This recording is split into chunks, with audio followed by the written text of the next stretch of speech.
Assalamualaikum students. Armagan Said here with your mathematics lecture.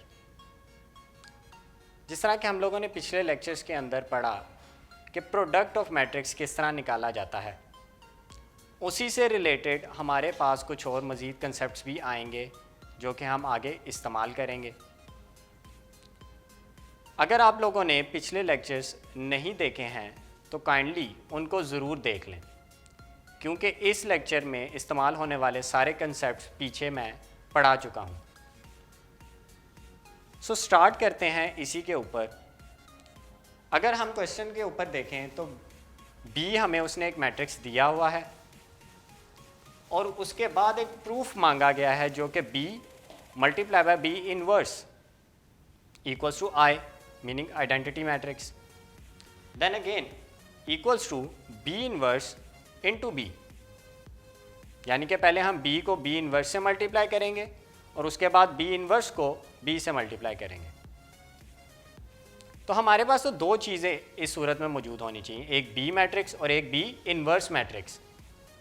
b तो given है, b inverse किस तरह निकालेंगे, हमारे पास टेक्निकल फार्मूला उसका मौजूद है, adjoint of b divided by determinant of b। सो उसी से स्टार्ट करते हैं।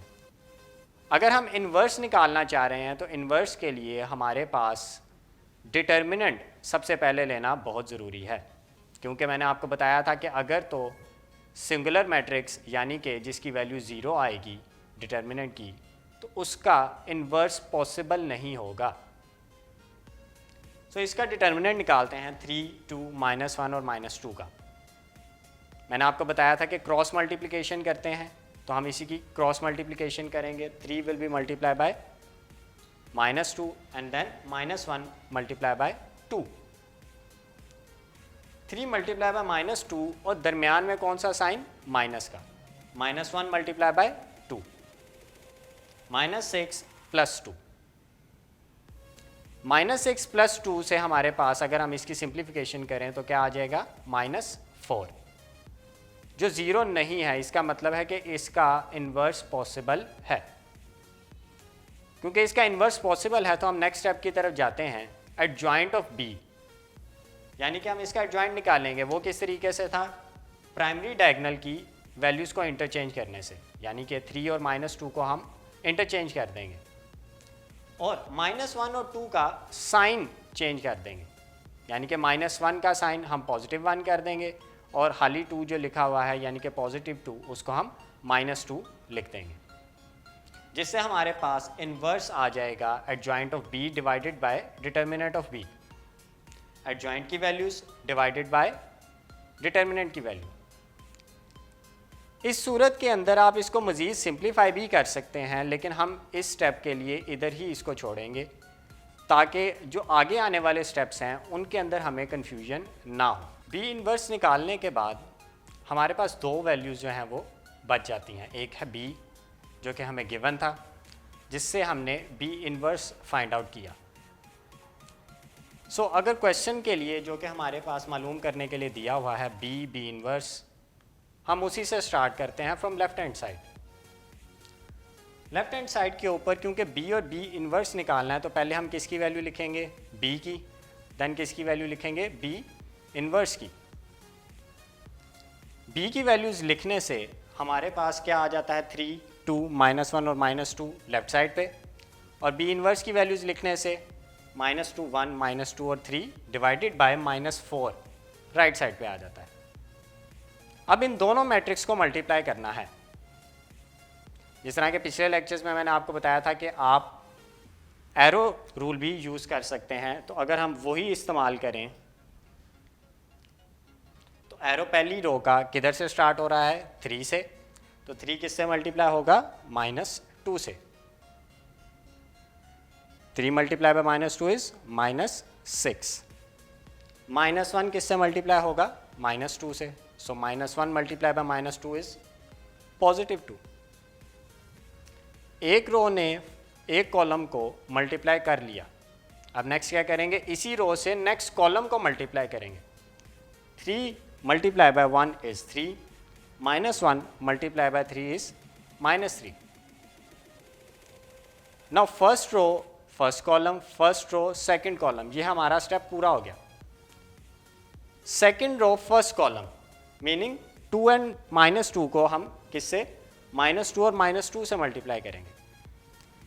2 multiply by -2 is -4, -2 multiply by -2 is +4, then again 2 multiply by 1 is 2, -2 multiply by 3 is -6, और इस पूरे के साथ हमारे पास डिवाइड में -4 जो कि रेगुलरिटी के साथ आता जाएगा। इनको मज़ीद सिंप्लीफाई करते हैं। -6 + 2 इज़ -4, 3 - 3 इज़ 0, -4 + 4 इज़ 0, 2 - 6 इज़ -4। अब इन तमाम वैल्यूज से यानी कि -4, 0, 0 और -4 किसको हम डिवाइड करेंगे, -4 को, हर एक वैल्यू के साथ। जिस तरह स्केलर को मल्टीप्लाई किया था, मैंने आपको बताया था कि स्केलर की वैल्यूज़ को डिवाइड भी रेगुलरिटी के साथ करेंगे हर एक वैल्यू के साथ। -4 will be divided by -4, 0 divided by -4, 0 divided by -4, then again -4 divided by -4।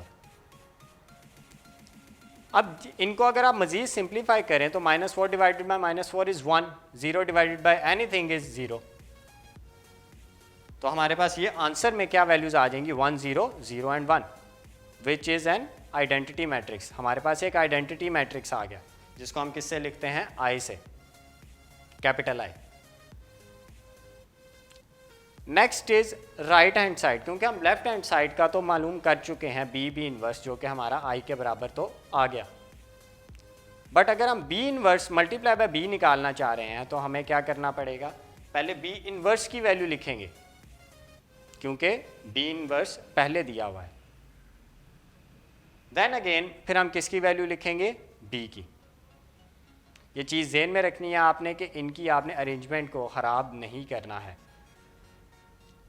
जब इनकी मल्टीप्लिकेशन करेंगे तो सेम स्टेप्स वही इस्तेमाल करेंगे जो कि हम पीछे भी बता के आ चुके हैं, यानी कि first row first column, first row second column, then second row first column, second row second column, जिससे हमारे पास सिंप्लीफिकेशन में ये आ जाएगा -6 + 2, 2 - 2, -6 + 6, 2 - 6, और उसको मज़ीद सिंप्लीफाई करें तो -4, 0, 0, -4 और पूरे के डिवाइड में -4, जो कि बिल्कुल इस स्टेप पे जो हमने पीछे किया था उससे मैच कर रहा है।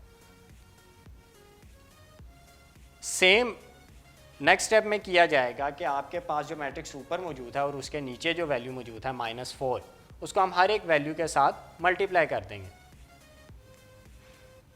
यानी कि 1/4 को अगर मैं -4 से मल्टीप्लाई, या फिर आप सिर्फ ये भी कह सकते हैं कि -4 को आप डिवाइड करें -4 से, तो हमारे पास फाइनली आंसर बचता है 1। और 0 को अगर मैं मल्टीप्लाई करूं 1/-4 या हाली डिवाइड करूं -4 से, तो हमारे पास बचता है 0। उसी तरह एक और दफ़ा 0 और फिर 1। दोबारा हमारे पास आइडेंटिटी मैट्रिक्स आ गया 1, 0, 0, 1, जिसको हम कैपिटल आई से शो करेंगे। अगर ये क्वेश्चन को आप नोट करें तो हमारे पास एक इन्वर्स और एक उसका सिंपल मैट्रिक्स दोनों आपस में मल्टीप्लाई होते हैं, जिससे हमारे पास एक आंसर के अंदर हमेशा क्या आ रहा है, आइडेंटिटी मैट्रिक्स। तो ये चीज़ हम एक रूल के मुताबिक भी ज़हन में रख सकते हैं कि अगर तो एक मैट्रिक्स ए है और उसका एक इन्वर्स मैट्रिक्स है तो इसका आंसर हमेशा क्या आएगा, आइडेंटिटी मैट्रिक्स।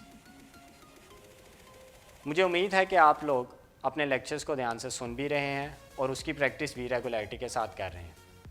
जिस तरह आज ही हम लोगों ने क्वेश्चन किया है, इसकी असाइनमेंट के तौर पे इसी क्वेश्चन का पार्ट 2 आपने घर से करना है और वो हमें आप व्हाट्सएप के ऊपर भी भेज सकते हैं, जिससे हम उसको चेक करके आपको उसका आउटपुट देंगे। अगर आप लोगों ने बाकी के लेक्चर्स नहीं सुने तो उनको लाजमी सुने और चैनल को सब्सक्राइब भी कर लें, ताकि आने वाले जितने भी लेक्चर्स हैं वो आपके स्किप ना हो, ताकि आपकी जो रूटीन है वो सही तरीके से भी चले और कोई भी लेक्चर्स आपके मिस ना हो। जज़ाकल्लाह।